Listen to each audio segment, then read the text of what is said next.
Have you ever wondered if love is stronger than blood? If the bonds we choose are more powerful than the ones we're born with? Alessandro Moretti was about to discover the answer in the most devastating way possible.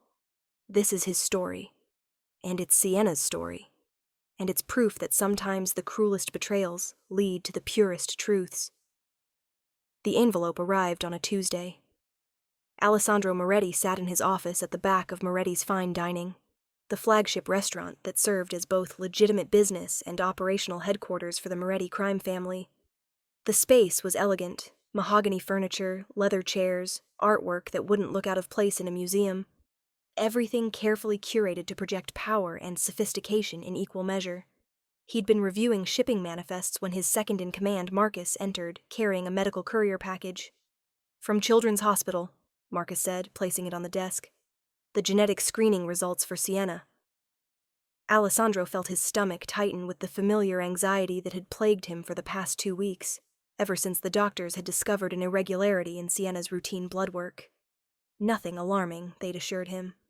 Probably just a benign genetic marker. But they needed comprehensive testing to be sure. His daughter, his brilliant, beautiful 7-year-old daughter with skin the color of warm honey and eyes that sparkled with mischief, had taken the testing in stride. She'd been more interested in the lollipop the nurse gave her afterward than in the needle that had drawn her blood. "Papa, do you think the doctors will find out I'm secretly a superhero?" Sienna had asked seriously during the drive home. "Because I feel like I have superpowers sometimes. Like when I can make you smile, even when you're sad." Alessandro had pulled her into his arms, breathing in the scent of her coconut hair products, feeling the familiar fierce protectiveness that had defined his life since the moment she was born. "You do have superpowers, Principessa. You made me believe in magic again."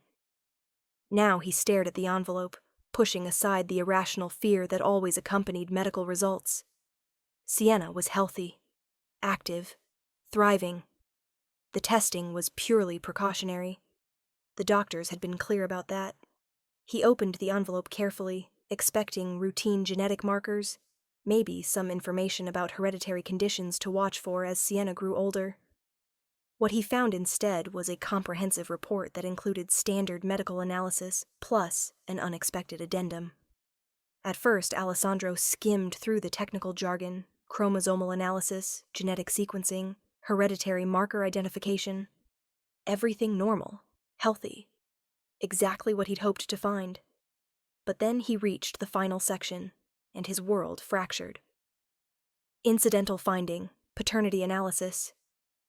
During routine genetic sequencing, comparison with known parental DNA revealed an unexpected result.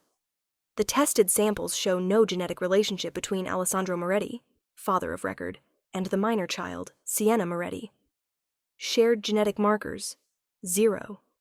Probability of biological paternity, 0%, 0.0%.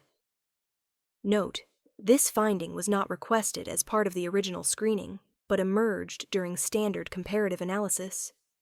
Hospital policy requires reporting of incidental findings that may have medical or legal significance. Alessandro's vision blurred. He read the words again, certain there had to be a mistake. Lab error. Contaminated samples. Something. Anything other than what those clinical words were actually saying. But as he continued reading, the report became more damning. The lab had run the analysis 3 separate times after the initial unexpected result. They'd verified the samples, cross-checked the database, consulted with genetic specialists. The conclusion was inescapable and scientifically certain. Sienna was not his biological daughter. The paper slipped from his fingers, fluttering to the mahogany desk like a death sentence. Alessandro's hands that had held weapons without trembling, that had signed orders resulting in deaths without shaking, were vibrating with an emotion he couldn't name. Shock, betrayal, disbelief. How was this possible? The memories flooded back, sharp and painful now. Vivian's pregnancy announcement, he'd been overjoyed, hadn't questioned it, had assumed the timing aligned with their marriage. The labor and delivery, he'd held Vivian's hand through 18 hours, had been the first person besides medical staff to hold Sienna, had cut the umbilical cord with his own hands. Every milestone after, first smile, first laugh, first steps, he'd documented meticulously, proudly, like any father would. But if the DNA test was accurate, he wasn't her father at all. Alessandro's mind raced through possibilities, desperate for an explanation that didn't shatter everything he believed. Could there have been a mix-up at the hospital? No. Vivian had given birth in a private room with security, his people monitoring every person who came near mother and child. Could the test be wrong? Unlikely. The report specifically noted they'd run it 3 times due to the unexpected result, which left only one explanation. Vivian had been pregnant with another man's child when they married. Or, Alessandro's stomach turned, she'd gotten pregnant with another man's child while married to him. His wife had betrayed him, and for 7 years he'd been raising the evidence of that betrayal as his own daughter. 7 years ago, Alessandro had been 32 and married to Vivian Laurent, a beautiful woman from a prominent New Orleans family with deep Louisiana roots and connections to port operations throughout the Gulf Coast.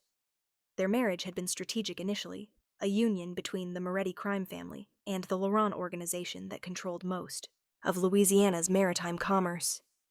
2 powerful families joining forces to dominate East Coast to Gulf Coast shipping routes. But somewhere along the way, strategy had become something deeper, more real.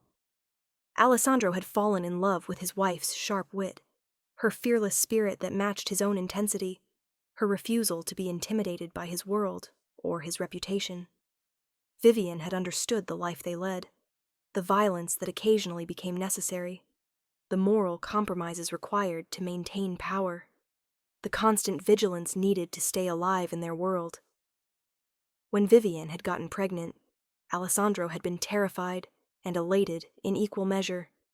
He'd grown up in violence, raised by a father who'd valued power over everything else, including his own son. Antonio Moretti had been a cold man, brilliant strategist but emotionally distant, teaching Alessandro that weakness was unforgivable and sentiment was dangerous. Alessandro had sworn he would be different, that his child would know love and stability and safety, along with the strength required to survive their world.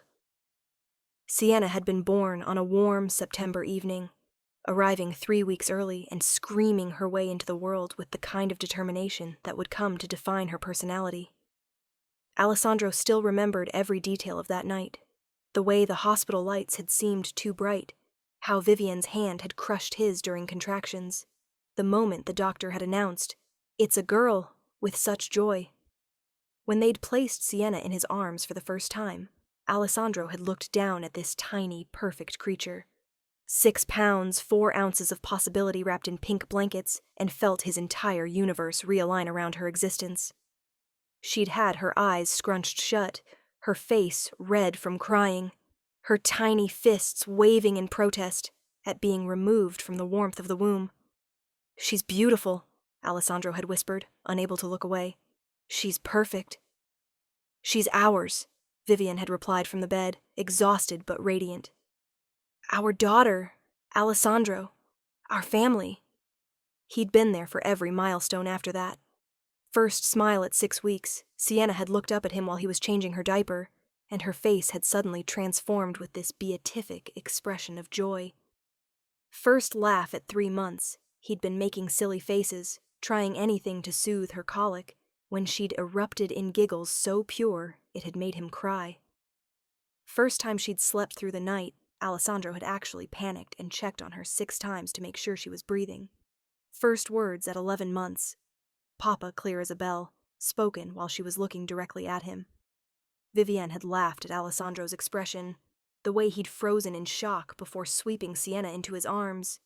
"Say it again, Principessa," he'd begged. "Say Papa again." And she had over and over, delighting in his reaction. First steps at 13 months, Sienna had been standing at the coffee table, and she'd looked at Alessandro sitting on the floor 3 feet away. Without fear or hesitation, she'd let go and wobbled toward him, taking 5 triumphant steps before falling into his waiting arms. They'd practiced for hours after that, Sienna determined to master this new skill. Alessandro patient and encouraging through every tumble. The memories kept coming, each one precious and now contaminated by this new knowledge. Teaching her to eat with utensils, her face covered in spaghetti sauce, while she concentrated fiercely on getting the fork to her mouth. Reading Goodnight Moon so many times he had it memorized, could recite it in his sleep. Her first day of preschool when she'd clung to his leg for 5 minutes before bravely letting go to join her classmates. Birthdays and holidays, skinned knees and nightmares. The year she'd decided she wanted to be a scientist and had conducted experiments in the kitchen that resulted in several ruined pots. The time she'd gotten lost in a department store, and Alessandro had aged 10 years in the 15 minutes before security found her calmly reading books in the children's section. When Vivian had died in a car accident 3 years ago, taken by a drunk driver on a rainy October night, Alessandro's world had shattered into pieces he wasn't sure could be reassembled. Only Sienna had kept him from drowning in grief. His daughter, his presumed daughter, had needed him, so he'd learned to function through the pain, to smile for her even when his heart was broken, to be the parent she deserved even when he felt like crumbling. He'd explained death in age-appropriate terms to a 4-year-old who couldn't quite grasp permanence, had held her through her own grief, through the tantrums and tears and the heartbreaking questions. But why can't Mama come back? Where is she now? Does she still love me even though she's in heaven? Alessandro had attended support groups for single parents, had read books on child development and trauma, had consulted with therapists to make sure he was helping Sienna process the loss in healthy ways. He'd maintained routines to provide stability. Same bedtime, same breakfast rituals, same rules about homework and screen time. But he'd also been flexible where it mattered, understanding that sometimes a grieving child needed extra cuddles at midnight, needed to skip school to just be held, needed to talk about Mama at random times throughout the day. And through it all, Sienna had been his anchor. Her resilience, her determination to keep living and laughing even through pain, her ability to find joy in small things. She'd taught Alessandro lessons about strength he'd never learned from his father, about how loving completely, even knowing you might lose what you love, was braver than any form of violence. Now, staring at the DNA results, Alessandro realized that every memory, every moment, every piece of their shared history was built on a lie. Vivian hadn't just betrayed him. She'd constructed an entire false reality. She'd let him fall in love with a child who wasn't his, had watched him pour his heart and soul into raising someone else's daughter, had taken the truth to her grave. And now he was holding a piece of paper that said she wasn't his daughter at all. Alessandro's hands shook as he picked up the document again, forcing himself to read every word. The testing had been comprehensive, full genetic sequencing done as part of the medical screening. There was no possibility of error. Sienna was not his biological child, which meant Vivienne had. He couldn't even finish the thought. Vivienne had been his partner, his wife, the mother of his child. The idea that she'd betrayed him, that she'd been with another man, that she'd let Alessandro believe he was Sienna's father for 7 years, it was incomprehensible. "Boss?" Marcus's voice cut through the fog. "You okay? You look like you've seen a ghost."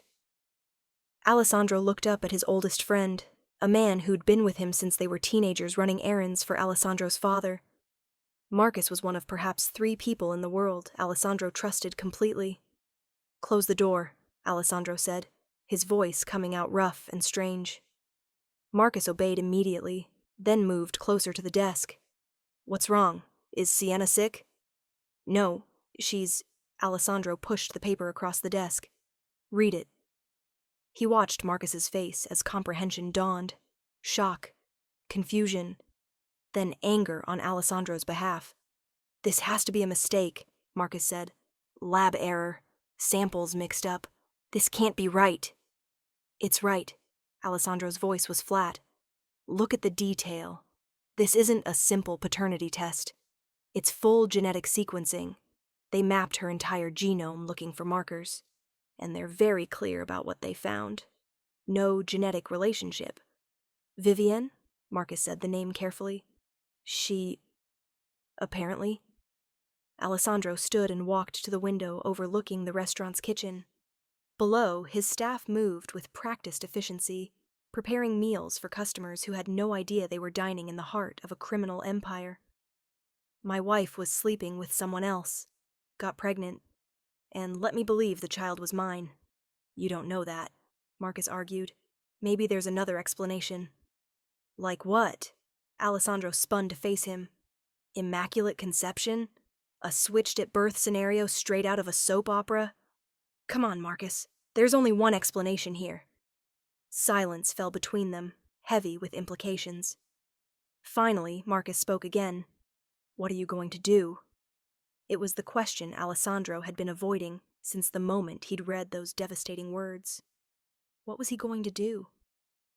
Sienna was upstairs in the apartment they shared above the restaurant, probably doing homework with Rosa, the housekeeper who'd helped raise her since Vivian's death. She had no idea that her father's world had just imploded. Her father? Was he still her father? Did biology override 7 years of love and devotion? Did the lie change the reality of their relationship? I don't know, Alessandro admitted. I need time to think. Boss, whatever you decide. Marcus hesitated. Sienna's a good kid. She loves you. This isn't her fault. I know that. The words came out sharper than Alessandro intended. Of course I know that. She's 7 years old. She's innocent in all of this. But even as he said it, Alessandro felt something dark and ugly stirring in his chest. If Sienna wasn't his daughter, whose daughter was she? Who had Vivian been seeing? And more importantly, had Alessandro's enemy planted a child in his home? Had the ultimate betrayal been part of some larger scheme? In his world, nothing happened by accident. Alliances were strategic. Marriages were business deals. And children? Children were leverage, tools to be used for power and control. What if Sienna's entire existence was a weapon aimed at his heart? I need you to do something for me, Alessandro said, pulling out his phone. Quietly. No one else can know about this. Marcus straightened. Name it. Find out who Vivian was seeing 7 years ago. Check her calendar, her phone records, credit card statements, everything. I need to know who Sienna's biological father is. You want me to investigate your dead wife? I want you to find out the truth. Alessandro's jaw clenched. Before I decide what to do with it. That evening, Alessandro went through the motions of fatherhood like an actor in a play. He helped Sienna with her math homework, quizzing her on multiplication tables while she swung her legs under the kitchen table. He made her favorite dinner, chicken parmesan with pasta, the recipe his own grandmother had taught him. He laughed at her jokes and listened to her describe the drama of second-grade recess politics with appropriate seriousness. But inside he was screaming. Every time he looked at Sienna, he saw a stranger. This child with warm brown skin that was so much darker than his own olive complexion, with her tightly coiled natural hair so different from his straight black strands, with features that, now that he was looking for it, bore no resemblance to his own. How had he never noticed? How had he spent 7 years believing she was his, when the evidence was literally written in her DNA? Papa, you're quiet tonight, Sienna observed, setting down her fork. Her eyes, those impossibly expressive eyes, studied him with concern far too mature for a 7-year-old. Are you sad about Mama again? The question hit Alessandro like a physical blow. Sienna remembered her mother in fragments, moments preserved like photographs. Vivian singing in the kitchen. Vivian braiding Sienna's hair. Vivian laughing at something Alessandro had said. She didn't remember the fights Alessandro and Vivienne had sometimes had, the tension that had crept into their marriage in those final months. She didn't know about the nights Vivienne had come home late, claiming work obligations Alessandro had never quite believed. She didn't know any of the ugly truths that were now cascading through Alessandro's mind, reshaping his memories into something sinister. I'm okay, Principessa, Alessandro lied, reaching across the table to squeeze her hand. Her fingers were small and warm in his much larger palm. Just tired, work stuff. The boring adult kind of work or the interesting kind where you have to tell people what to do and they listen because you're the boss? Despite everything, Alessandro felt his lips twitch. Sienna knew he ran a restaurant and that people respected him. She didn't know about the other aspects of his business, the legitimate enterprises that served as cover for smuggling operations, the network of loyalty and fear that extended throughout the city, the violence that sometimes became necessary to maintain control. She thought her father was powerful because he owned successful businesses. She had no idea the real source of his power, or the darkness that came with it. The boring kind, Alessandro assured her. Lots of paperwork and phone calls. That's what Mama used to say too, that her work was boring paperwork. Sienna took another bite of pasta. I think grown-ups say that to make kids feel better about being kids. Like how you always say vegetables are delicious when I can tell you don't really like Brussels sprouts. I like Brussels sprouts, Alessandro protested automatically. Papa, you make a face every time you eat them. A tiny face, but I see it. Sienna grinned, proud of catching him. It's okay, I don't like them either. But I eat them because you say they're important. There it was again, that absolute trust.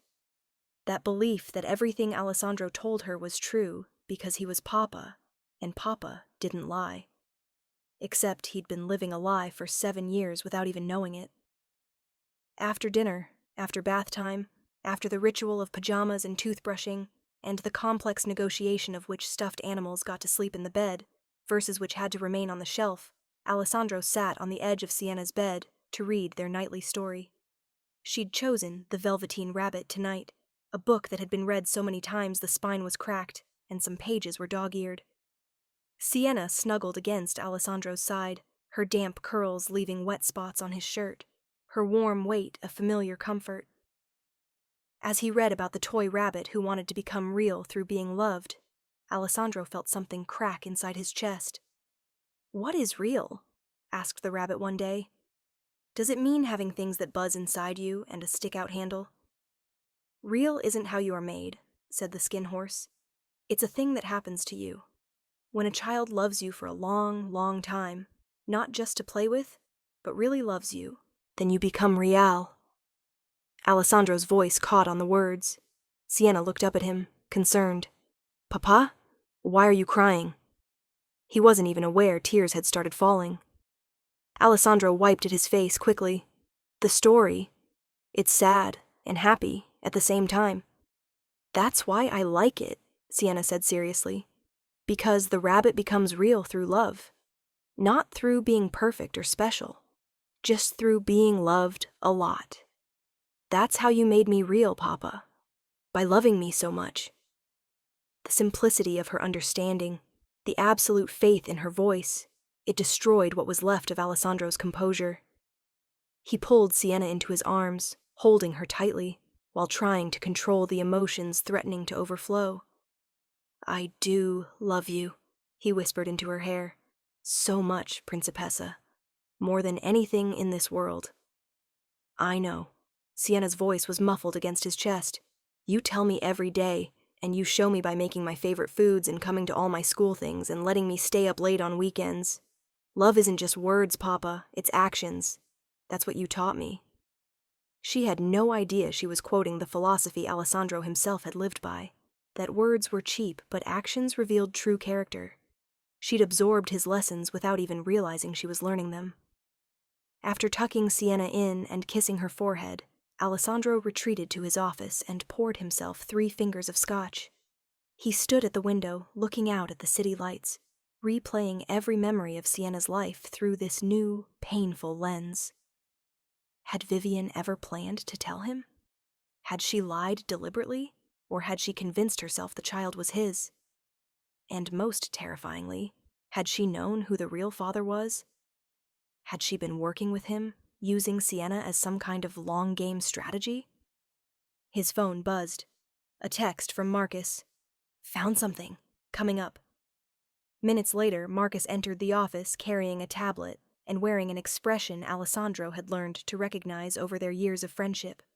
It was the look that said whatever information he'd uncovered was bad. Tell me. Alessandro said flatly. Marcus set the tablet on the desk. I pulled Vivian's phone records from 7 years ago, the months before Sienna was born. There's a number that appears repeatedly.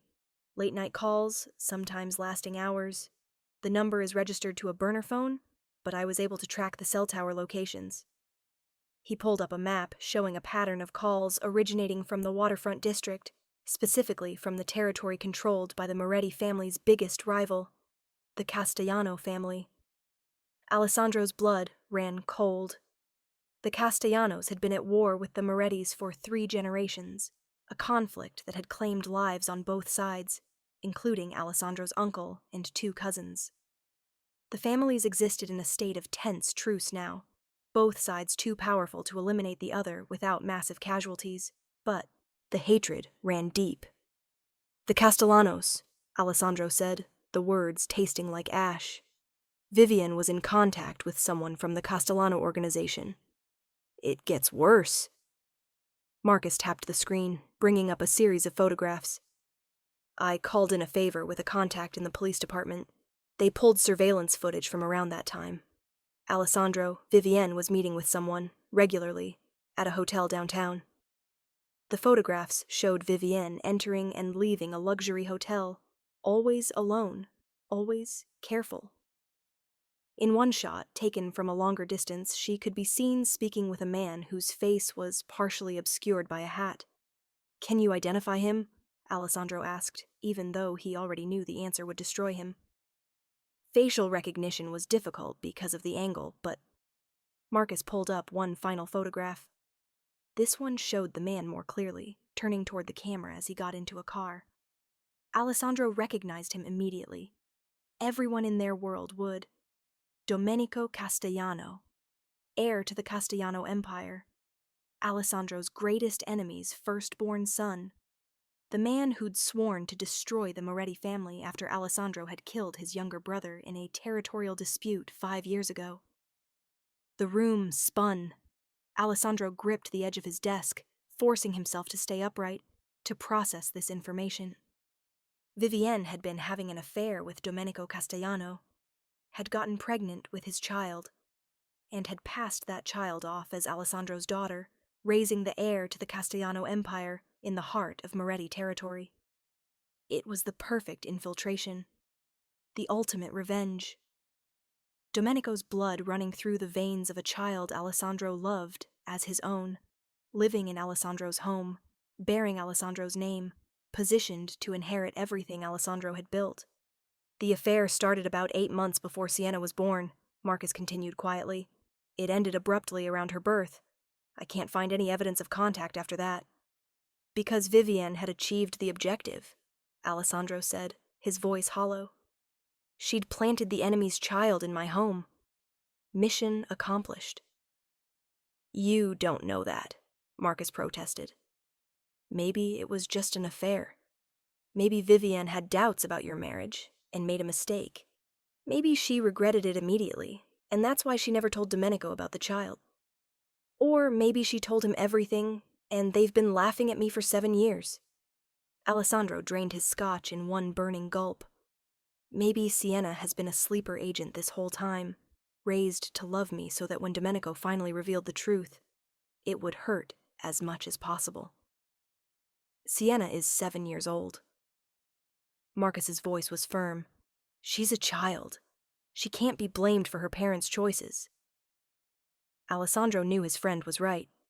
Logically, rationally, he understood that Sienna was innocent, but emotions weren't logical. The betrayal he felt wasn't rationale. Every time he looked at Sienna now, would he see Vivienne's lies? Would he see Domenico's blood? Would he see a weapon planted by his enemy? What are you going to do? Marcus asked for the 2nd time that day. Alessandro poured another scotch. I don't know. For 3 days, Alessandro maintained the facade. He took Sienna to school and picked her up. He helped with homework and made dinners and read bedtime stories. He smiled and laughed and played the role of devoted father. But inside, he was dying. Every interaction felt like a performance. When Sienna hugged him, Alessandro found himself stiffening, analyzing whether her affection was real or programmed. When she called him Papa, he heard echoes of Vivian's lies. When she laughed at his jokes, he wondered if someday she'd turn that laughter into mockery. On the fourth day, Sienna called him out. They were eating breakfast, Alessandro's homemade pancakes shaped like her initials, a tradition they'd started when she was 3. Sienna picked at her food, uncharacteristically quiet, before setting down her fork with deliberate precision. "Papa, did I do something wrong?" Alessandro looked up from his coffee. "What?" "No, Principessa. Why would you think that?" "Because you're different." Her eyes, those eyes that were definitely not his eyes, how had he never noticed, studied him with unsettling perception. "You smile at me, but it doesn't reach your eyes. You hug me, but your body is stiff. You're here, but you're not really here. Did I make you mad?" The observation was so accurate, so perceptive, that Alessandro felt shame wash over him. Sienna was 7 years old, and she could see through his pretense. She knew something was wrong, even if she couldn't understand what. "You didn't do anything wrong," Alessandro said, reaching across the table to take her hand. "I promise, Tesoro. You are perfect. I'm just dealing with some adult problems, work stuff that has nothing to do with you. Is it because of that envelope that came? The one from the hospital?" Alessandro's heart stopped. "How did you know about that?" "I saw Marcus bring it to your office, and you've been different since then." Sienna's lip trembled. "Are you sick, Papa? Is that why you're sad? Are you going to die like Mama did?" The fear in her voice cracked something open in Alessandro's chest. This was still his little girl, still the child who'd held his hand through Vivian's funeral, still the one who'd woken him from nightmares to reassure him that everything would be okay. "I'm not sick," Alessandro said firmly. "I'm healthy. I'm going to be here for a very long time, Principessa. I promise you that." "Then what's wrong?" A tear rolled down Sienna's cheek. "Why won't you tell me?" "I'm not a baby, Papa. I can handle grown-up problems. I handled it when Mama died. I can handle this too." Alessandro moved around the table and pulled Sienna into his arms. She clung to him, her small body shaking with suppressed sobs, and he realized that his own pain had been hurting the one person he'd spent 7 years trying to protect. "I'm sorry," he whispered into her hair. "I'm so sorry, Tesoro. You're right. I've been distant, but it's not because of anything you did. You could never do anything that would make me stop loving you. Never. Promise?" The word came out muffled against his shirt. "I promise." And as Alessandro said it, he realized it was true. Whatever complicated emotions he was struggling with regarding Vivian's betrayal, regarding Domenico Castellano, regarding the question of biology versus love, none of it changed the fundamental truth that he loved this child. "You are my daughter, Sienna. Always." That afternoon, after dropping Sienna at school, Alessandro made a decision.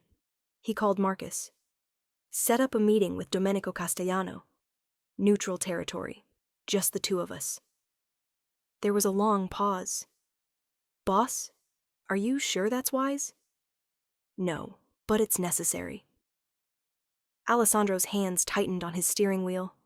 "I need to look him in the eye and ask him about Vivian, about Sienna. I need to know if he knew, if this was intentional, if my daughter has been a pawn in some game I didn't even know we were playing. If Domenico did know, meeting with him could be dangerous. He might see it as an opportunity to eliminate you. Then make sure our people are close by. But this meeting has to happen, Marcus. I can't move forward until I know the truth. All of it." The meeting was arranged for the following evening at a historic hotel downtown, in a private dining room that both families had used for negotiations before.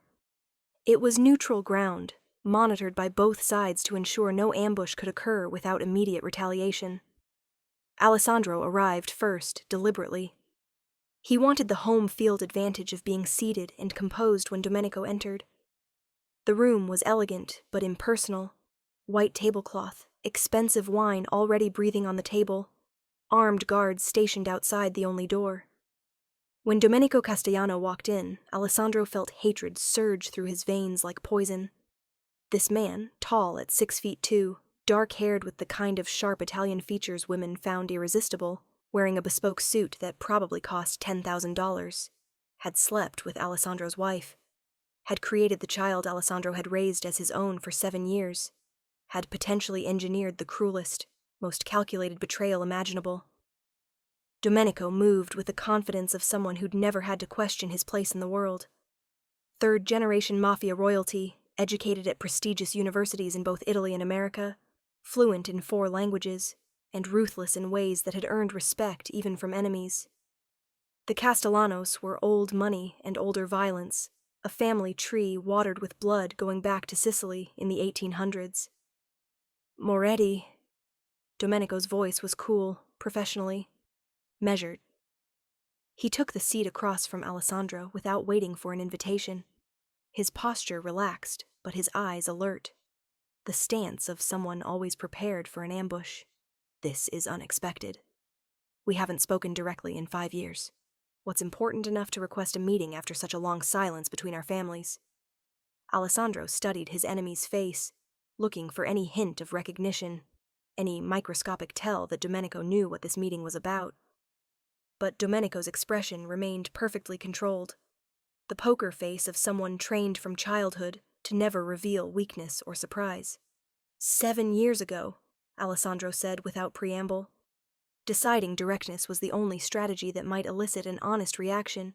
You had an affair with my wife. The effect was immediate and visceral. Domenico's carefully maintained composure cracked like ice under pressure. Surprise flashed across his features. Genuine shock, Alessandro noted, with his trained eye for detecting deception. Then came a series of rapid micro-expressions. Confusion, realization, and what looked distinctly like pain, before Domenico managed to reassemble his mask. Vivienne, Domenico said softly, her name carrying weight, spoken like a prayer or a curse. I haven't heard that name in years. She died, didn't she? Car accident 3 years ago. I read about it in the papers. She did. 3 years, 2 months, and 16 days ago. Alessandro's voice was flat, emotionless, giving nothing away. Were you aware she was pregnant when your affair ended? Domenico's face went through another series of changes. Deeper confusion. Sudden realization hitting like a physical blow. Shock widening his eyes. Alessandro watched it all, cataloging every reaction, every breath, every tell. In their world, the ability to read people meant the difference between life and death. The child, Domenico said slowly, processing implications. Sienna. He didn't finish the sentence, couldn't seem to form the words. Yours, Alessandro finished for him, putting steel in his voice. My daughter, the child I've raised for 7 years, the child who calls me Papa, the child I would burn this entire city down for, is biologically yours. DNA test came back a week ago. Comprehensive genetic sequencing done as part of a medical screening. No possibility of error, no room for misinterpretation. She shares exactly 0 genetic markers with me. But you? Alessandro leaned forward, letting his rage show. She's your daughter, Castellano. Your blood. Your child. The silence that followed was suffocating, thick with implications and unspoken threats. Alessandro watched Domenico carefully, looking for any sign that this revelation wasn't news, any hint that Domenico had known all along, that this had been some elaborate long-game strategy to plant a Castellano heir in Moretti territory. But what he saw in Domenico's face was authentic devastation. The other man sat, very still, his hands flat on the table as if needing its solidity to anchor himself to reality. His breathing became careful and controlled, not the measured breaths of someone maintaining composure, but the forced respirations of someone trying not to hyperventilate. His eyes had gone distant, unfocused, as his mind clearly raced through implications, recalculated his entire understanding of the past 7 years. "I didn't know," Domenico finally said, his voice rougher than before, stripped of its usual authority. "I swear to you, Moretti, and I know my word probably means nothing to you given our history. I had absolutely no idea Vivienne was pregnant. If I had known, if she had told me, I would have what?" Alessandro's voice turned dangerous, deadly soft. "Claimed the child as yours? Used her against me? Killed me and taken both my empire and my daughter? Held her existence over my head as leverage? Tell me, Castellano, exactly what would you have done with that information?" "I would have told you the truth." Domenico's eyes met Alessandro's directly, unflinchingly. "Whatever you think of me, whatever justified hatred you have for my family given our history, I'm not a monster. I wouldn't have let a man raise my child without knowing, and I sure as hell wouldn't have used an innocent child as a weapon in our family's war." "Forgive me if I find that hard to believe," Alessandro said with bitter sarcasm. "Your father had my uncle killed. Your brother tried to assassinate me. Your family's entire reputation is built on ruthlessness and using any advantage available. You're telling me you wouldn't use a child, your own biological child, to gain leverage over your greatest enemy? My father and brother are not me." Domenico's voice carried surprising intensity. "I've made my own choices, established my own methods. Yes, I've ordered deaths. Yes, I've done terrible things to maintain power. But there are lines I won't cross, codes I still respect. Children are one of those lines. I don't involve them. I don't use them. I don't put them in harm's way for a strategic advantage." Alessandro wanted to disbelieve every word, wanted to see manipulation and lies in every syllable. But he'd spent 39 years reading people, learning to detect deception through tone and body language and micro-expressions. And what he saw in Domenico's face, despite every instinct screaming at him to distrust his enemy, was genuine shock and what looked almost like grief. "Tell me about the affair," Alessandro demanded, needing to understand how this had happened, how Vivienne had betrayed him so completely. How it started, why it continued, why it ended. Every detail, Castellano. I need to know everything. Domenico poured himself wine with hands that weren't quite steady, a tell Alessandro noted with grim satisfaction. Even the unshakable Domenico Castellano was rattled by this revelation. "It started at a charity gala," Domenico began, his voice taking on the flat quality of someone recounting painful memories. "The Children's Hospital Benefit Gala in March, 7 years ago. Your wife was there representing some legitimate Moretti business interest. I was there for similar reasons. Both our families donate heavily to maintain our respectable facades." He took a long drink, staring at the wine as if it held answers. "We ended up at the same table during dinner, started talking. She was brilliant, sharp wit, sophisticated understanding of art and culture, educated at Columbia, if I remember correctly. We talked about literature, about travel, about how much we both hated the lives we'd been born into. The lives that made you both wealthy and powerful beyond most people's dreams?" Alessandro's tone was acidic. "The lives that made us prisoners of our family's legacies," Domenico corrected. "We talked about expectations and violence and constant pressure to maintain positions we never chose but were born into. She understood things about my world that civilian women never could. I understood the weight she carried trying to be the perfect Mafia wife while maintaining her own identity. He paused, seeming to struggle with how to phrase it. "We saw each other. Really saw each other, past the masks we both wore for the rest of the world." "How touching," Alessandro said flatly. "You bonded over shared trauma. That doesn't explain why you started sleeping together." "I'm getting to that." Domenico's jaw clenched slightly. "We exchanged numbers that night. Started texting, then calling. Met for coffee a few times, always in neutral territory, always careful. It wasn't supposed to be anything more than friendship. Two people from enemy families who somehow understood each other. But it became more. Not a question. A statement. It became more, Domenico confirmed. About a month after that first meeting, I kissed her. She kissed me back, and we both knew we were crossing a line we couldn't uncross. The affair lasted approximately 3 or 4 months. We'd meet at hotels, always discreet, always careful to avoid detection. It was an escape for both of us, a few stolen hours where we could be ourselves instead of just extensions of our families. Did you love her? Alessandro asked, hating himself for caring about the answer. Domenico considered the question seriously, giving it the weight it deserved. I cared about her, deeply. But love? I don't know if what we had could be called love. It was intense and real and meaningful, but it was also built on an unstable foundation. We both knew it couldn't last.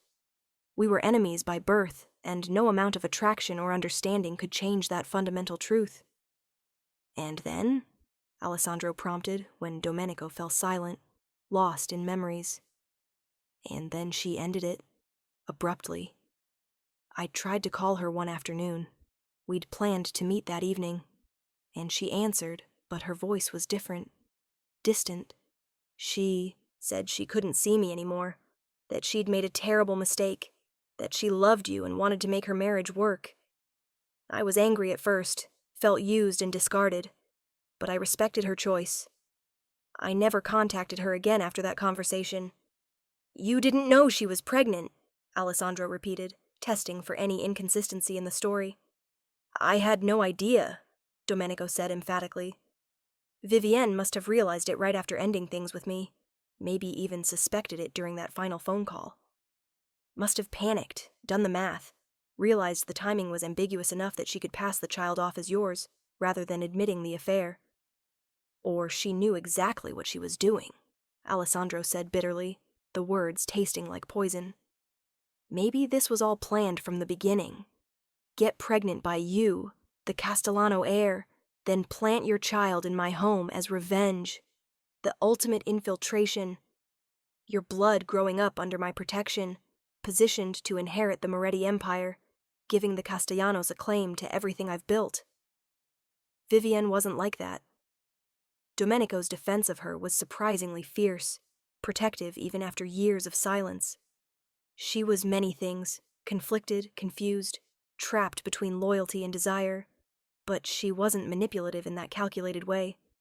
If she passed Sienna off as yours, it's because she'd made a choice. She chose you, chose your marriage, chose to build her family with you, rather than destroying it by revealing the truth. She lied to me for years, Alessandro ground out. Let me fall in love with a child who wasn't mine. Let me believe I was a father, when I was really just a fool raising my enemy's heir. How is that not manipulation? Because she probably convinced herself it was for the best. Domenico's voice carried something that sounded almost like sympathy.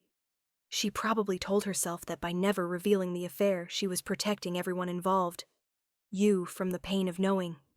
Me from the complication of an unexpected child with an enemy. And Sienna from the impossible situation of being caught between two families who've hated each other for generations. Alessandro wanted to argue, but something in Domenico's words resonated with memories of Vivienne in those final months of her pregnancy. She'd been anxious, emotional, desperate to prove her love for Alessandro. Had thrown herself into being the perfect wife, planning their future, talking constantly about family and loyalty, and the life they'd build for their child. He'd thought it was just pregnancy hormones and anticipation of motherhood. Now he understood it had been guilt, an attempt to compensate for betrayal, a woman trying to convince herself that her lies were justified if they protected the people she loved. There's something else you should know, Domenico said after another moment of silence. My father, if he finds out I have a child living under your protection, under your name, he'll want to claim her. He'll see her as a Castellano heir being raised by his enemy. He won't care that Sienna knows you as her father. He'll only see blood. Ice flooded Alessandro's veins. Are you threatening me? I'm warning you. Domenico's voice was urgent. My father is not a reasonable man. If he discovers the truth, he'll try to take Sienna. By force, if necessary. You need to be prepared for that possibility. Let him try.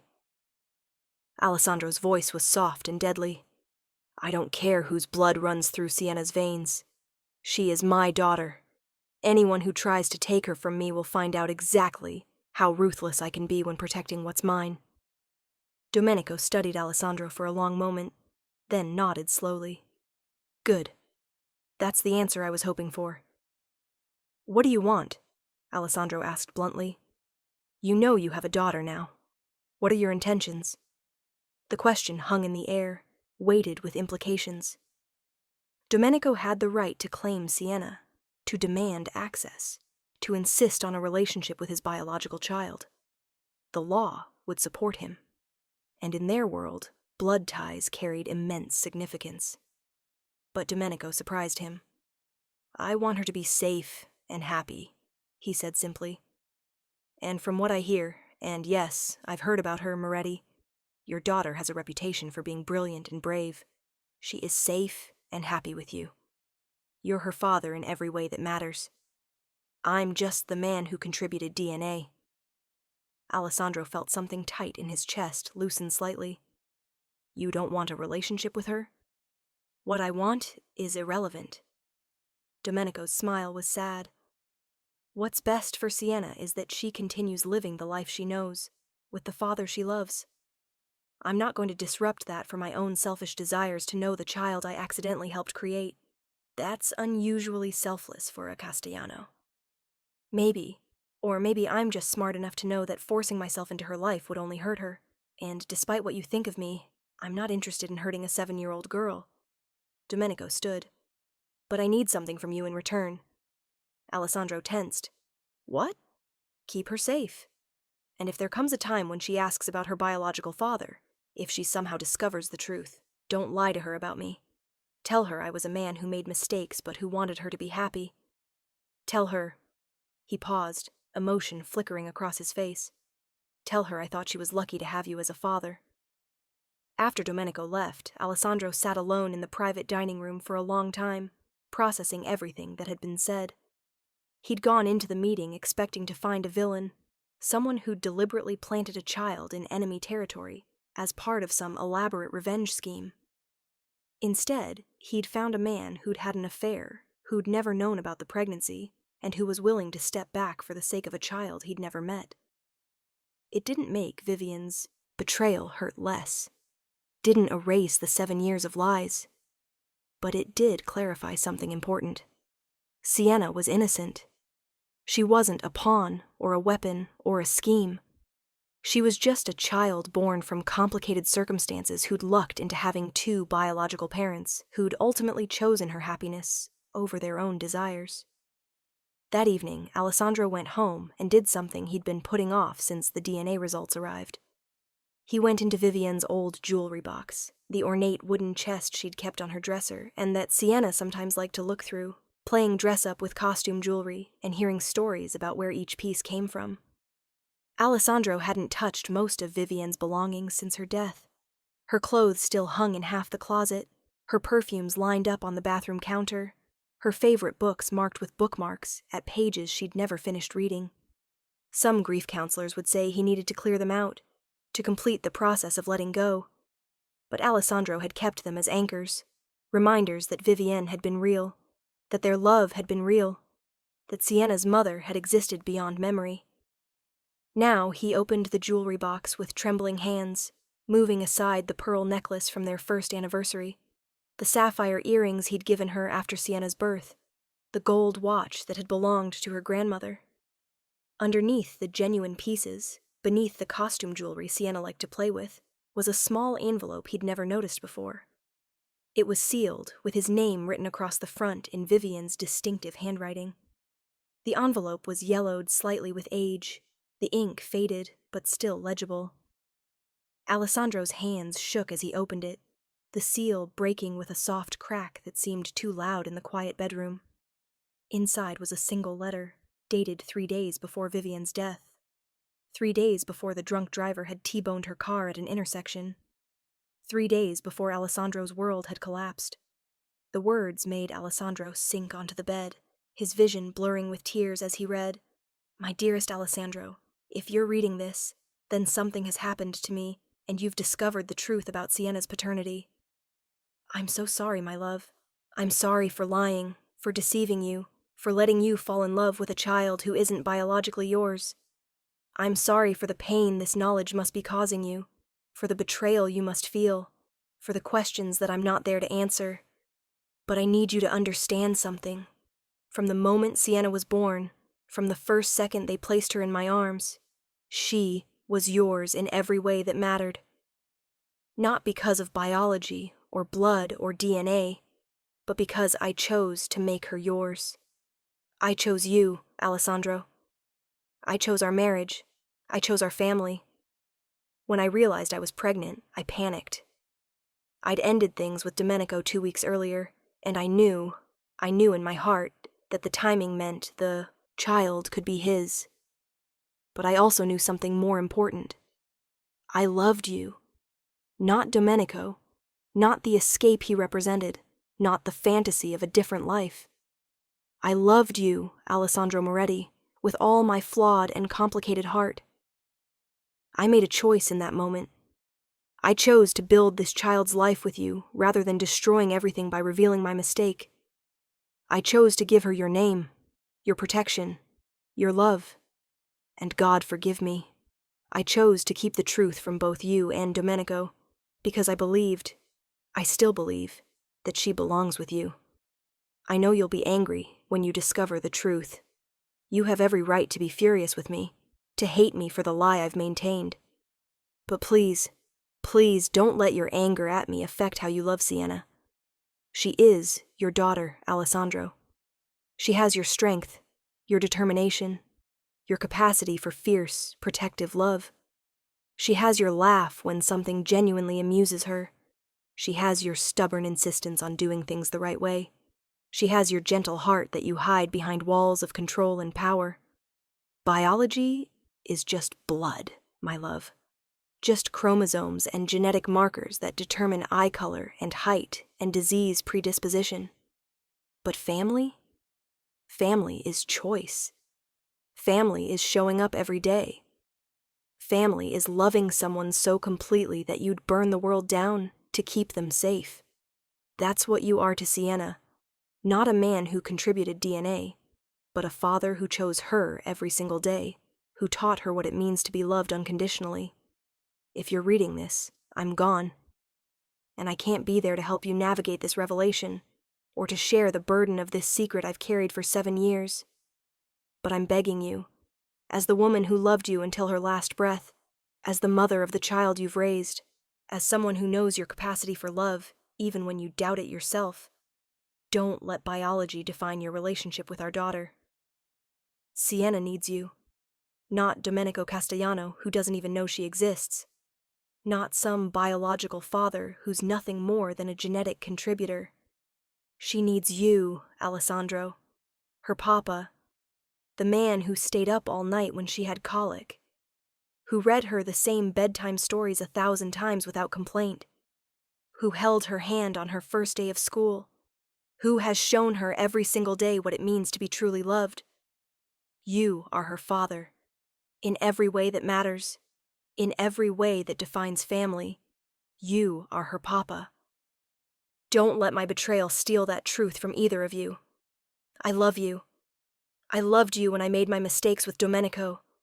I loved you when I chose to raise our daughter with you.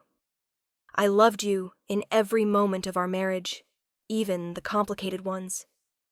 And if there's anything beyond this life, I'll love you still. Be happy, my Alessandro. Love our daughter for both of us. And someday, when you're ready, maybe let yourself love again. You deserve happiness, even if you don't believe it. Always, Vivienne. P.S. There's a safety deposit box at First National Bank. Box number 317. Key is in my jewelry box behind the blue velvet lining. Inside are documents I thought you might need someday. Medical records from early in the pregnancy. A letter to Sienna explaining everything for when she's old enough to understand. And information about Domenico, in case you ever decide she should know about her biological father. The choice is yours. I trust you to do what's best for our daughter. Alessandro read the letter 3 times, then 4, then lost count. Tears streamed down his face. Tears of grief for the complicated woman he'd loved and lost. Tears of anger at the deception she'd maintained. Tears of relief at finally understanding her choices. Tears of love for the child they'd raised together. The letter transformed his understanding of everything. Vivian hadn't been a cold manipulator planting enemy bloodlines in his home. She'd been a frightened woman who'd made mistakes, who'd tried to fix them in the only way she knew how, who'd chosen love over truth because she believed, rightly or wrongly, that love was more important than biology. She'd been protecting Sienna, protecting Alessandro, protecting the family they'd built from the chaos of her own mistakes. It didn't make the lies right. It didn't erase the betrayal. But it gave context, showed the human desperation behind the deception. And most importantly, it clarified something Alessandro had been struggling with since that DNA test arrived. Sienna was his daughter. Not because of shared genetics or biological connection, but because of 7 years of love, of 2,555 days of choosing her every single morning when he woke up, of thousands of small moments that had woven their souls together into the unbreakable bond called family. Alessandro looked up from the letter to find Sienna standing in the doorway, clutching her favorite stuffed rabbit, the same one from The Velveteen Rabbit he'd read to her countless times. Her eyes were wide with concern, her small face worried. "Papa? Why are you crying? Are you thinking about Mama?" Alessandro opened his arms, and Sienna ran to him immediately, climbing onto his lap with the automatic trust of a child who'd never had reason to doubt her father's love. He held her tightly, breathing in the coconut scent of her hair products, feeling her small heartbeat against his chest, drowning in the overwhelming certainty that this was his daughter. His, not by blood, but by every choice that mattered. "I am thinking about Mama," Alessandro admitted, his voice rough with emotion. "And I'm thinking about how lucky I am to have you, Principessa." "I'm lucky, too," Sienna said seriously, pulling back to look at him. "Not every kid gets a papa like you. Sophie's dad is never home. Marcus's dad yells all the time. But you're always here, and you're always nice to me even when I mess up. That makes me the luckiest girl in the world." The simple statement, spoken with such absolute certainty, destroyed what was left of Alessandro's doubts. This was what mattered. Not DNA tests or biological fathers or complicated histories. This child loved him and trusted him completely. And he loved her with an intensity that transcended any genetic connection. "Want to know a secret?" Alessandro asked, wiping his eyes. "Always. I love secrets. Biology doesn't make a family. Love does. The people who show up every day, who hold your hand when you're scared, who celebrate your victories and comfort your defeats. Those are your real family. And you, Sienna Moretti, are my real daughter. Always. I know that, Papa." Sienna said it like it was the most obvious truth in the world. "You tell me that all the time. You don't have to keep reminding me." "Maybe I'm reminding myself," Alessandro said honestly. "Well, you should listen when you remind yourself then." Sienna snuggled closer. "Because you're really smart usually. Like, you know everything about running restaurants and making people happy and keeping our family safe. So if you say love makes family, then that's true. You're always right about important stuff." Later, after Sienna had returned to her room to finish homework, Alessandro called Marcus. "Domenico Castellano told the truth," Alessandro said without preamble. "He didn't know about Sienna. The affair was real, but the pregnancy was unintentional. Vivian chose to raise Sienna as mine rather than admitting the truth." "How do you know he wasn't lying?" "I found a letter from Vivian. She left it in case I ever discovered the truth. It confirms everything. The affair, her choice to end it, her decision to pass Sienna off as mine, because she'd chosen our marriage." Alessandro paused. "She loved me, Marcus. Even when she was making terrible choices, even when she was betraying me, she loved me." "What are you going to do?" "I'm going to keep being Sienna's father, her papa, the man who raises her and protects her and loves her unconditionally. Alessandro's voice was firm, certain. And if anyone, Domenico, the Castellanos, anyone, tries to take her from me or use her against me, they'll discover exactly how dangerous I can be when protecting my daughter. She is your daughter, Marcus agreed. DNA doesn't mean shit compared to 7 years of love. Over the next few weeks, Alessandro worked on healing the damage that those days of doubt had caused. He was more present with Sienna, more openly affectionate, more willing to show vulnerability. They talked more about feelings, about family, about all the ways love manifests in daily choices rather than grand gestures. He enrolled them in a father-daughter cooking class, learning to make pasta from scratch while Sienna laughed at his flour-covered face. They started a tradition of Saturday morning breakfast at their favorite diner, just the two of them, talking about everything and nothing. He attended every school, event volunteered for field trip chaperoning, became that dad who showed up early and stayed late. And slowly, the trauma of that DNA test revelation faded into context rather than crisis. Yes, Alessandro had discovered a betrayal. Yes, the truth had shaken his understanding of his own history. But the revelation had also clarified what mattered most: that love was a choice, that family was defined by devotion rather than genetics, that being a father was about showing up every single day regardless of blood ties. He found Sienna in her room, supposedly doing homework but actually reading ahead in her favorite book series. When she saw him in the doorway, she looked up with concern. "Papa, are you okay? You look sad." Alessandro crossed the room and pulled her into his arms, holding her tightly, while she wrapped her small arms around his neck. "I'm more than okay, Principessa," he said into her hair. "I was confused for a little while, but now I'm certain about something very important." "What's that?" "That you are the best thing that ever happened to me. That being your papa is the greatest privilege of my life, and that nothing in this world could ever change how much I love you." Sienna pulled back to look at him seriously. "I know that, Papa. I've always known that. You show me every single day." "Good." Alessandro kissed her forehead. "I just needed to make sure you knew it. And that I knew it too." 2 months later, Alessandro received a small package with no return address. Inside was a children's book, The Velveteen Rabbit, and a note in handwriting he recognized as Domenico's. "For Sienna, because the best things become real through being loved. Thank you for loving her. D." Alessandro showed the book to Sienna that evening, saying it was from a friend who'd heard she liked the story. She accepted the explanation without question, adding the new copy to her already extensive collection. As he read to her that night, Alessandro thought about the strange turns life could take, about how the cruelest betrayal had forced him to examine what family really meant, about how a revelation that should have destroyed his world had instead strengthened his bond with his daughter. "Papa," Sienna said sleepily when the story ended, "Mrs. Chen at school says family is about blood, that we share DNA with our relatives and that makes us family. Is that true?" Alessandro looked down at this child who shared none of his DNA, who carried the blood of his greatest enemy, who had been born from lies and betrayal and complicated choices. This child, who was nonetheless entirely, completely, absolutely his daughter in every way that actually mattered.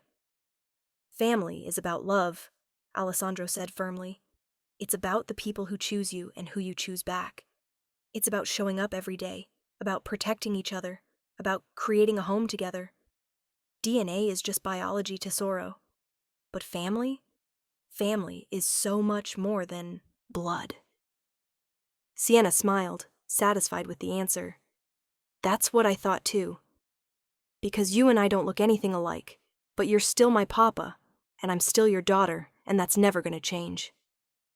"Never," Alessandro agreed, his voice thick with emotion. "Not ever, Principessa." After she fell asleep, Alessandro sat watching her peaceful face in the dim nightlight glow. He thought about the DNA test that had almost destroyed them, about Vivienne's letter and Domenico's quiet sacrifice, about the choice he'd faced between revenge and love. In his world, betrayal usually meant death. Lies were punished ruthlessly. Weakness was exploited without mercy. But Alessandro had learned something Sienna had known all along, that the strongest bonds weren't the ones forced by blood, but the ones chosen by love. He pulled out his phone and sent a single text to Domenico. "Thank you. She's happy. She's safe. She's loved. That's all that matters." The response came quickly. "That's all I needed to know." Alessandro deleted both messages, protecting Sienna's secret. As far as the world knew, she was Alessandro Moretti's daughter, heir to the Moretti Empire, protected by the fierce love of the man who'd raised her from birth. And in every way that counted, it was the absolute truth. Years later, when Sienna was 21 and graduating with honors from university, Alessandro sat in the audience watching her give the valedictorian speech. She talked about family and identity, about nature versus nurture, about how we're shaped not by our origins, but by the people who choose to love us. When she looked directly at Alessandro and said, "My father taught me that family isn't about blood. It's about belonging," he felt tears stream down his face.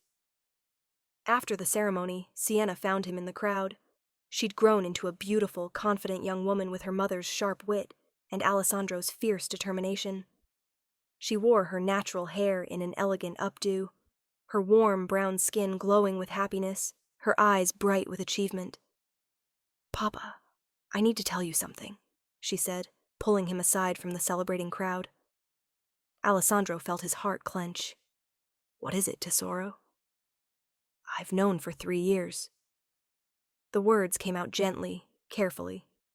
"About the DNA test. About Domenico Castellano. About everything." The world tilted. "How?" "I found Mama's letter when I was 18. I wasn't snooping, I promise. I was looking for her jewelry to wear to prom, and I found it." Sienna took his hands in hers. "And then I did my own research, put the pieces together, figured out the whole story." Alessandro couldn't breathe. "Why didn't you say anything?" "Because it didn't matter." Sienna's voice was firm, certain. "You are my father, Papa. Not because of DNA, but because you chose me every single day for 21 years. You raised me, protected me, loved me unconditionally. Domenico Castellano might have provided genetic material, but he's not my dad.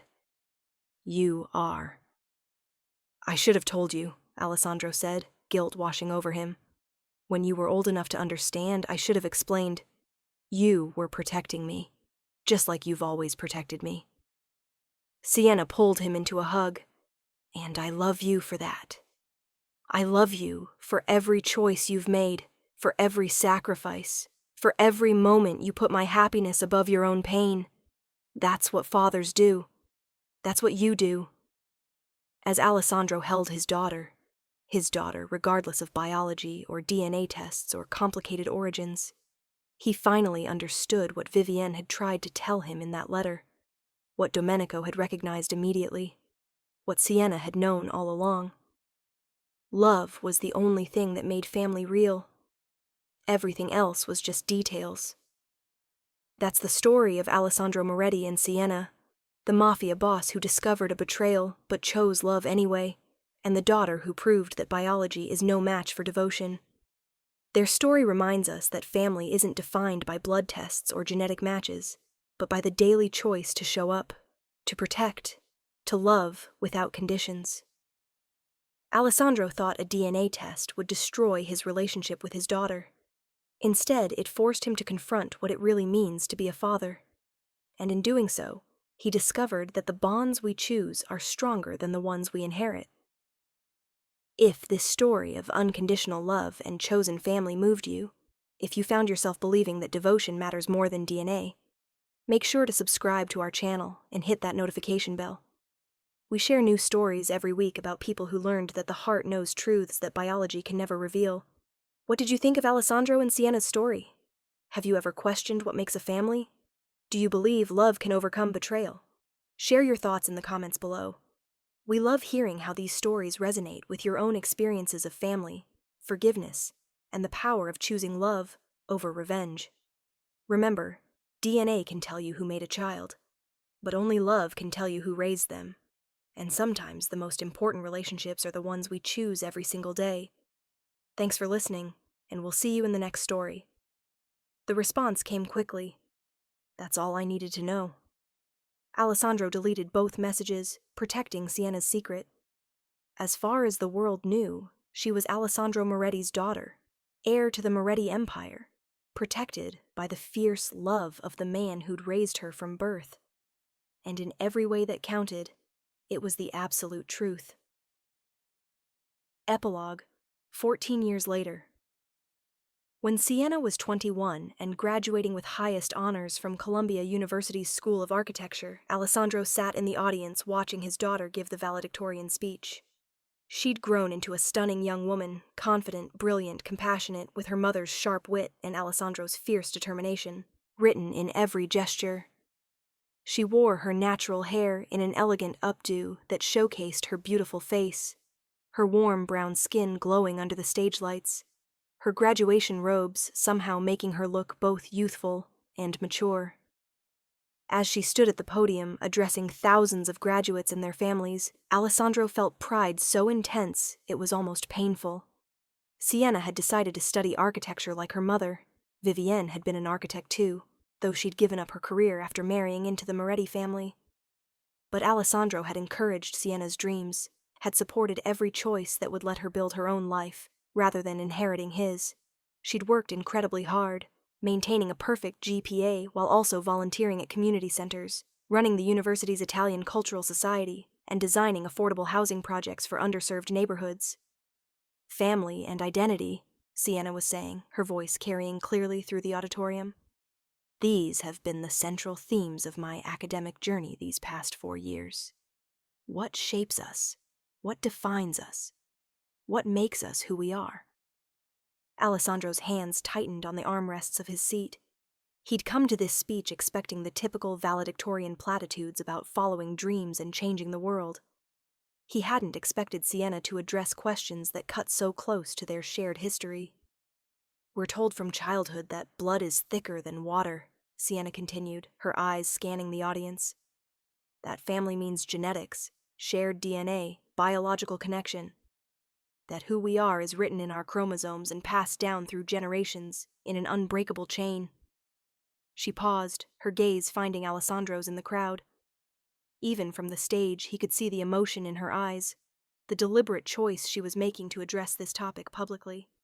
But I've learned, through experience, through observation, through my own journey of self-discovery, that family isn't about blood at all. It's about choice.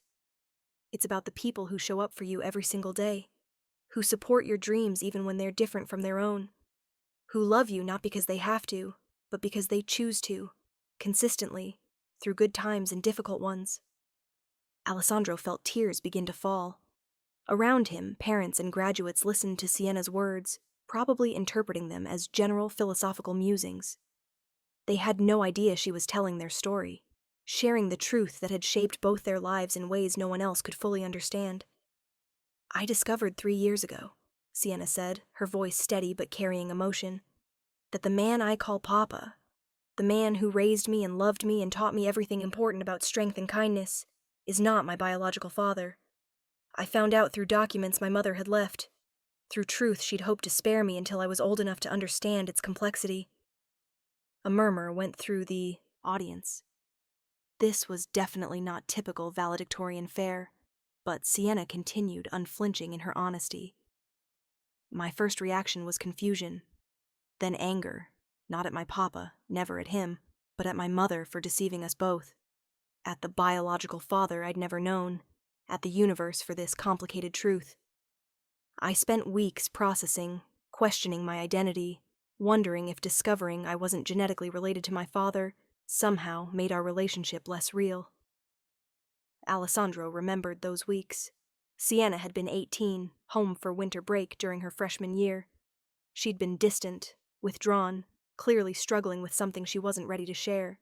He'd given her space while making clear he was available whenever she needed him.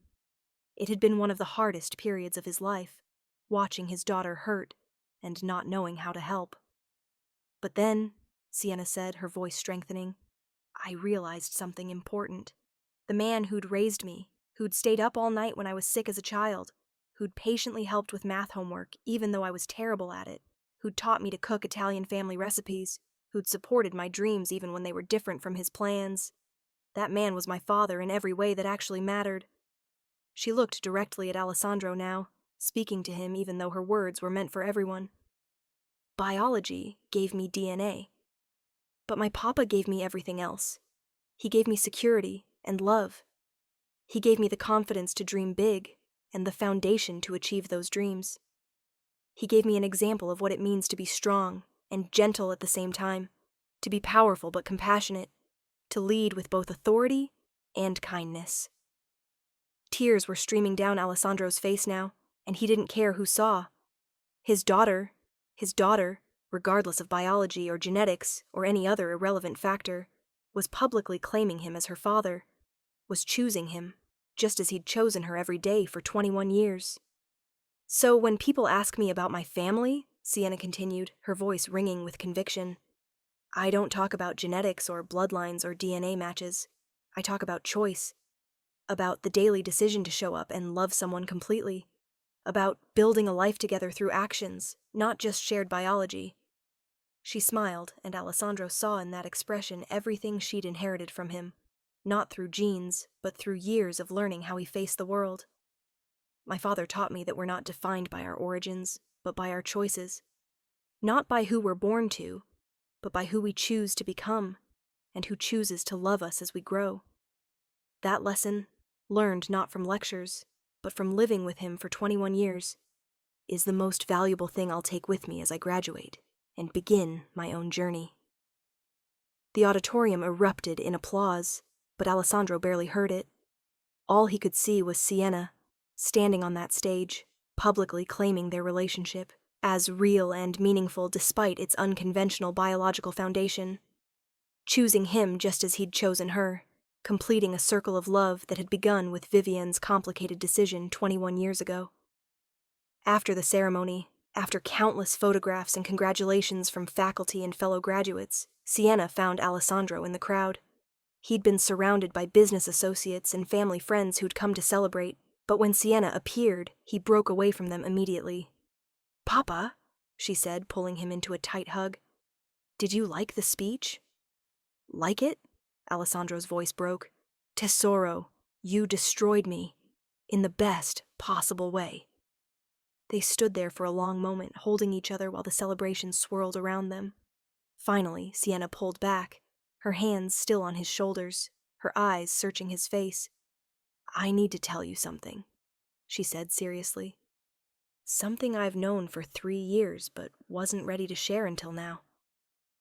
Alessandro felt his heart clench with familiar fear. What is it? Can we go somewhere more private? This isn't a conversation for the middle of a graduation celebration. They found a quiet corner in the university's architecture building, away from the crowds and noise. Sienna led him to a bench overlooking the campus, the same bench where she'd told him 4 years ago that she'd been accepted to Columbia. When I was 18, Sienna began, her voice careful and measured, I found Mama's letter. The one she left you explaining everything about my paternity. I wasn't snooping, she added quickly. I was looking for her jewelry to wear to prom, and I found the envelope in her jewelry box. I recognized your name on it, and I read it. Alessandro felt the ground shift beneath him. Why didn't you tell me? Because I needed time to process it on my own first, to understand what it meant for me, for us, for our relationship. Sienna took his hand. I was angry, initially. Angry at Mama for lying, angry at Domenico Castellano for existing, angry at the universe for making things complicated. I even looked up Domenico, researched him, saw photos, read articles about the Castellano family. Do you want to meet him? Alessandro forced himself to ask, even though the question felt like swallowing glass. No. Sienna's response was immediate and certain. I considered it, spent weeks debating whether I should reach out, whether he deserved to know I existed. But then I realized He's not my father, Papa. He contributed genetic material 21 years ago. That's it. He's not the man who taught me to ride a bike, or helped with science projects, or stayed up talking with me about boys and dreams and fears. You are. But he's your biological father, Alessandro said, needing her to fully understand what she was choosing. The Castellano family is powerful, wealthy. If you wanted a relationship with that side of your heritage... I don't want a relationship with genetics, Sienna interrupted firmly. I want a relationship with you, the man who raised me, the man who chose me every single day for 21 years. That's what matters, Papa.